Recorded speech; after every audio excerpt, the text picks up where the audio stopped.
साथियों, यदि जन्म पत्रिका में सूर्य देव नीच राशि के हो जाएं या त्रिक भावों में जाकर के बैठ जाएं या फिर वो राहु केतु या शनि के साथ में युत हों या सातवें भाव में बैठे हुए हों, इन चारों ही स्थितियों में वो व्यक्ति का सरकारी काम कभी भी सही समय पर नहीं होने देते, स्वाभिमान की एक प्रकार से कमी उसको देते हैं, पेट आंतें और ख़ास तौर पर बवासीर की समस्या भी पाचन तंत्र को लेकर के इनको परेशान करती ही रहती है। ऐसे सभी जातकों को चाहिए कि आप भोजन के पश्चात थोड़े से देशी गुड़ का सेवन ज़रूर करें और गौ माता को भी नियमित रूप से आपको गुड़ का प्रसाद अवश्य प्रदान करना चाहिए।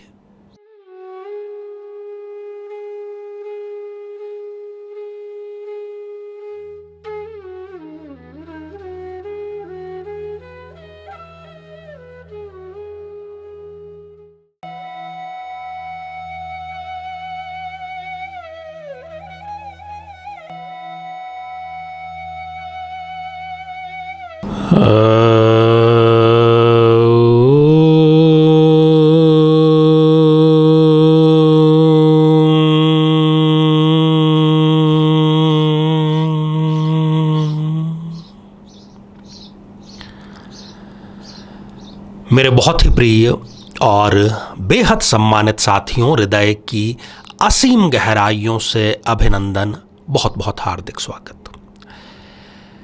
साथियों, एक कहावत आपने बचपन से जरूर सुनी होगी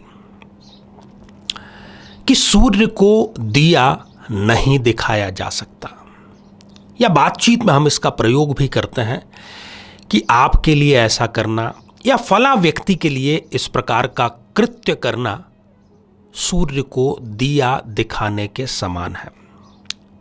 इसका सीधा सा अर्थ यही है कि जिस व्यक्ति के पास में जो प्रचुर मात्रा में चीज, वस्तु, प्रकृति होती है, यदि हम ले जाकर के उसको वही दें तो ये ऐसा ही कहा जाएगा कि सूर्य को दिया दिखाया जाना। सूर्य जो कि प्रकाश का, ऊर्जा का, निरंतर ऊर्जा का प्रतीक है और इस पूरे ब्रह्मांड में उन्हीं की वजह से जीवन जो है वो व्याप्त है। अब यदि हम सूर्य को दिया दिखाएं जहां पर कि प्रचुर मात्रा में ऊर्जा और एनर्जी है, तो हमें मूर्ख ही साबित किया जाएगा। सूर्य को हम जल जरूर चढ़ाते हैं, पर क्या हमारा कोई कर्तव्य नहीं बनता कि हमारी एक एक श्वास जिस सूर्य नारायण देव के कारण चल रही है, हम अपनी तरफ से कुछ समर्पण जरूर दिखाएं। और यही भारतीय लोक जीवन की परंपरा है और यही कारण है कि हम नित्य ही सूर्य को अर्घ्य देते हैं।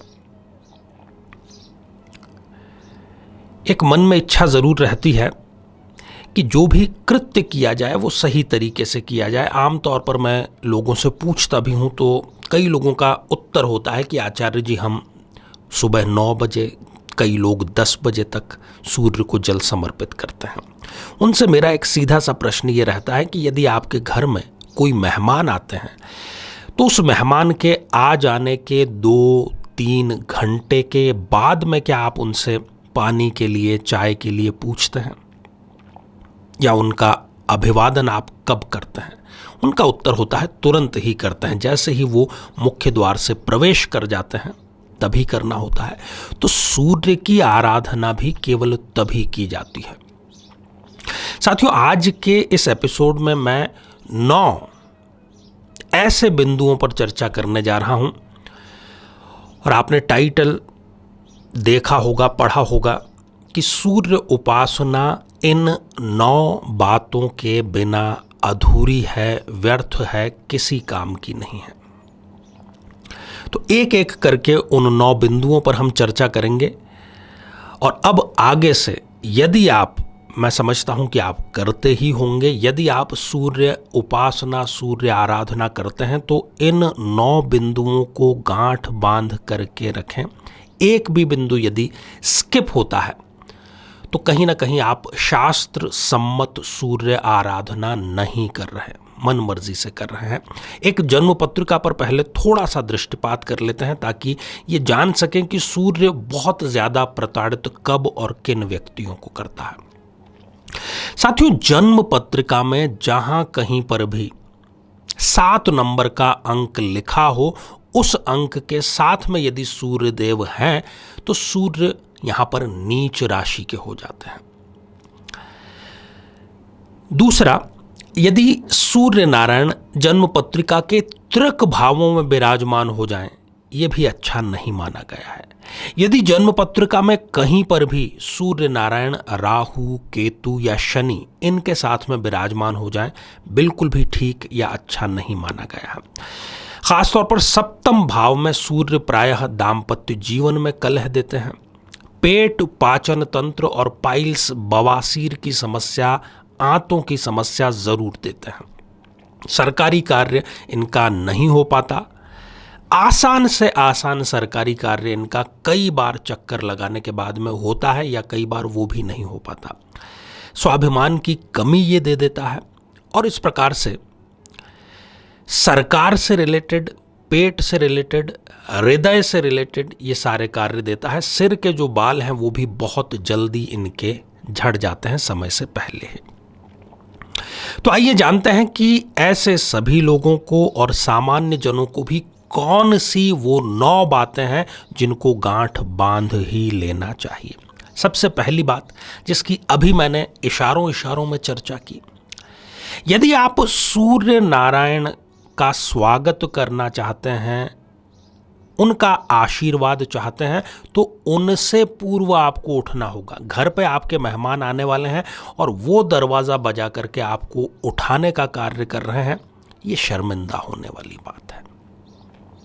तो सूर्य नारायण जब भी आपके शहर में, दुनिया के किसी भी हिस्से में यदि आप रहते हैं, हर जगह का समय अलग अलग है, गूगल पर आप जाकर के देख सकते हैं, तो सूर्य नारायण से कम 1.5 घंटे पूर्व आपको जागना है, आपको उदित होना है, ताकि सूर्य की जो अमृत की रश्मियां हैं, दोपहर की धूप किसी काम की नहीं होती, परेशान करती है आपको। तो प्रातः काल की सूर्य की जो रश्मियां हैं, जो किरणें हैं, वो आपको प्राप्त हो सके, ताकि आप में यत पिंडे तत् ब्रह्मांडे, जो ब्रह्मांड में है वही पिंड में है। आपकी जन्म कुंडली में सूर्य पीड़ित है, आपके शरीर को, क्योंकि सूर्य आत्मा का कारक है, सूर्य के तत्व की जितनी जरूरत है वो प्रातः काल की रश्मियों से प्राप्त होगी। पहली बात तो ये आप ध्यान रखिए। दूसरा, सूर्य देव को जल चढ़ाने के पश्चात आप किसी ऐसे पौधे में भी जल जरूर समर्पित करें जिसमें कि लाल रंग के पुष्प आते हों। लाल रंग की जितनी भी वस्तुएं इस धरा पर है, सब में सूर्य नारायण का तत्व है, साक्षात वो सूर्य के अंश हैं। यदि आप उनकी भी देखभाल करेंगे, सेवा शुश्रूषा करेंगे, तो कहीं ना कहीं आपका सूर्य तत्व भी जागृत अवश्य होगा। साथियों, सूर्य को जो आप जल चढ़ाते हैं, उस समय आप चढ़ाने के पश्चात आदित्य हृदय स्तोत्र, इसका पाठ जरूर करें। सूर्य को ये अति प्रिय स्तोत्र है और हमारे जितने भी भगवान हैं, जितने भी आराध्य हैं, उनकी जो प्रार्थनाएं हैं वो है क्या आखिर? वो उनकी स्तुति है, उनकी प्रशंसा है। तो आदित्य हृदय स्तोत्र का पाठ आप जरूर करें। साथियों, चौथी बात, जिस पात्र में आप सूर्य नारायण को अर्घ्य देते हैं, जल समर्पित करते हैं, वो तांबे का पात्र होता है। और क्यों होता है? क्योंकि तांबा जो है वो सूर्य देव की धातु है।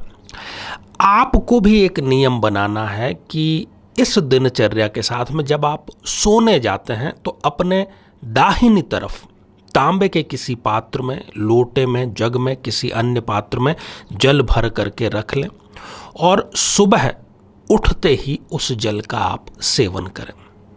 तांबे की जो मात्रा है कहीं ना कहीं आपकी जन्म पत्रिका में असंतुलित तो है और उस जल से पाचन तंत्र भी आपका ठीक होगा। देखिए, आयुर्वेद भी कितना वैज्ञानिक है।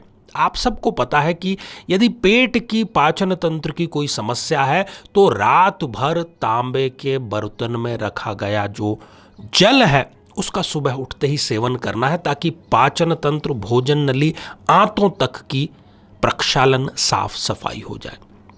और सूर्य का सीधा संबंध पाचन तंत्र से है। क्यों? क्योंकि जो भोजन खाया जाता है उसका ऑक्सीकरण, उसको जलाया जाना, वो अग्नि के माध्यम से ही हो सकता है। बर्फ से किसी को हम जला नहीं सकते। तो इन सब बातों के वैज्ञानिक आधार है।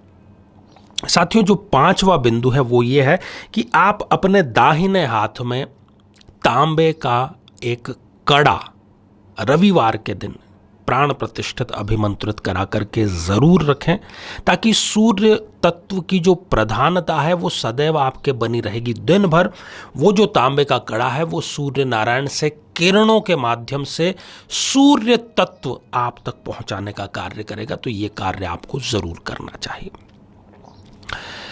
साथियों, छठा और बड़ा ही महत्वपूर्ण बिंदु है कि आपको एक ऐसी गौ माता, वैसे तो आप सभी गौ माताओं को समर्पित कर सकते हैं, परंतु खास तौर पर जो लालिमा रंग की होती हैं, लाल रंग की जो गौ माता होती हैं, उनको गेहूं की लापसी बना करके आप खिलाएं। क्योंकि गेहूं में और लाल रंग में दोनों में ही सूर्य के साक्षात अंश पाए जाते हैं। इसको आप प्रति रविवार को करें, अद्भुत चमत्कार स्वयं आप घटित होते हुए देखेंगे। 7वां बिंदु साथियों, जब भी आप किसी शुभ कार्य के लिए या अन्यथा भी घर से निकलते हैं तो गुड़ थोड़ा सा सेवन करके आप निकलें, क्योंकि सूर्य तत्व स्वयं गुड़ में भी विराजमान है और ये गुड़ देशी होना चाहिए, विदेशी सफेद रंग का गुड़ ये नहीं होना चाहिए। और इसके साथ ही जो पहला कदम है जो घर से आप बाहर निकालते हैं वो दाहिना कदम होना चाहिए सूर्य, और सूर्य आपको परम आशीर्वाद जरूर प्रदान करेंगे। साथियों, 8वां जो बिंदु है वो है सूर्य नाड़ी से संबंधित। ये जो हमारी दाहिनी नासिका है इसको सूर्य नाड़ी कहा गया है। स्वर विज्ञान में इसको पिंगला भी कहा जाता है। तो इसका आप ख्याल जरूर रखें। आप जिस किसी भी कार्य से जाते हैं, जब सूर्य नाड़ी आपकी चल रही हो तब ही आप घर से प्रस्थान करें। आप अवश्य उस कार्य में सफल होकर के ही लौटेंगे। अंतिम 9वां और पूर्णाहुति वाला जो बिंदु है वो है सूर्य नमस्कार। जी हाँ, सूर्य नमस्कार को अपने जीवन का हिस्सा बनाइए। आप मानसिक तौर पर, भावनात्मक तौर पर और शारीरिक तौर पर अपने आप को सदैव स्वस्थ रखना चाहते हैं तो सूर्य नमस्कार नियमित रूप से करें। जितनी भी संख्या में हो सके करें, कम से कम 9 बार तो अवश्य ही आप करें। तो साथियों, आज के लिए सूर्य उपासना के ये बिंदु, और मैं पूरी आशा करता हूं कि आप इनको आत्मसात अवश्य करेंगे। जीवन में किसी समस्या का सामना कर रहे हैं, जैसे कि शादी में देरी होना, पति पत्नी में मनमुटाव या तलाक तक की नौबत आ जाना, संतान का प्राप्त न हो पाना, नौकरी या धन प्राप्ति में बाधा आना, जीवन के प्रत्येक क्षेत्र में किसी न किसी प्रकार की बाधा आना, तो आज ही अपनी जन्म पत्रिका का संपूर्ण विश्लेषण करवाएं और पाएं समस्या से सदैव के लिए मुक्ति। तो आइए साथियों, अब बढ़ते हैं आज के हमारे कमेंट के चरण की तरफ। और पहला कमेंट करिश्मा रवि 84 इस आईडी से आया है। आपने नमस्कार लिख भेजा है, तो करिश्मा जी आशीर्वाद हृदय की असीम गहराइयों से। अगला कमेंट माही कार्तिक इन्होंने लिखा है और आपने भी थैंक्स और नमस्कार लिख भेजा है माही जी। तो थैंक्स या धन्यवाद हमें तभी प्राप्त हो जाता है जब आपके जीवन में कहीं ना कहीं सुख, खुशी और आनंद हमारे किसी एपिसोड, हमारे किसी बात, हमारे किसी सुझाव के कारण आता है। साथियों, अगला कमेंट शशि सिंघल जी का है। ये भी हमारे नियमित दर्शक हैं और आपने नमस्कार लिख भेजा है। तो शशि जी आशीर्वाद हृदय की असीम गहराइयों से। तो साथियों, आज के लिए केवल इतना ही, और इसी मंगल कामना के साथ में कि आप सभी स्वस्थ, समृद्ध और शांतिपूर्वक जीवन व्यतीत करें। नमस्कार।